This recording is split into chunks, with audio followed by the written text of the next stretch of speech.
Geez. Also, I, I was wondering about the concept of warp drives. I believe a warp drive is a way of traveling faster than light by using immense amounts of energy to warp the very fabric of space-time so that space around is unequal. And I got to make a little adjustment here. Perfect. Okay. So I lost my place, but how is it possible to blah, blah, blah, blah, blah? I'll get back. Let me, there's something I didn't consider here when setting this whole thing up. So here it is. I believe that warp drive is a way of traveling faster than light by using an immense amount of energy to warp the very fabric of space-time so that the space around is unequal and pushes you incredibly fast past the speed of light. How is this possible? Well, it's theoretically possible because there's a difference between moving through space at the speed of light as opposed to jumping across space-time. So, in theory, it's possible. It's not a violation of relativity.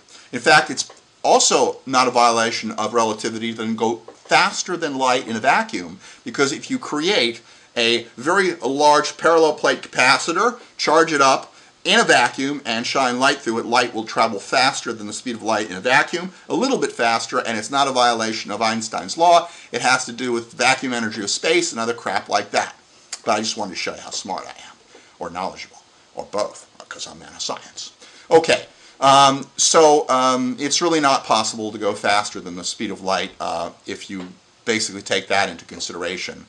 According to good old Al, does the mass of an object in warp grow as it approaches, passes light speed as it does in normal space? I'm sure I've lost everybody now that's watching this video except Co York. But what happens is that how does the mass of the object grow? It grows the same way it normally would. So if you're in a wormhole or you're in normal space, as your relative velocity increases, your mass, your relativistic mass is going to increase up exponentially.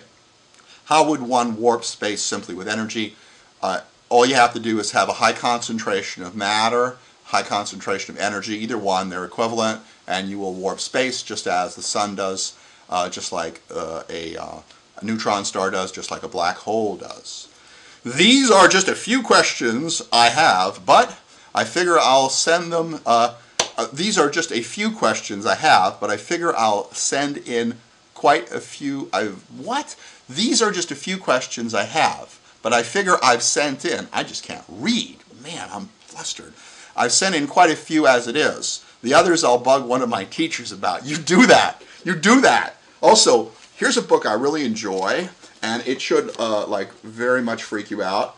This is Gödel, Escher, Bach, The Eternal Golden Braid.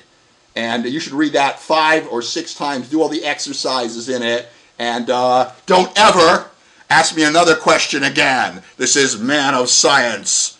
Out! Those really were good questions.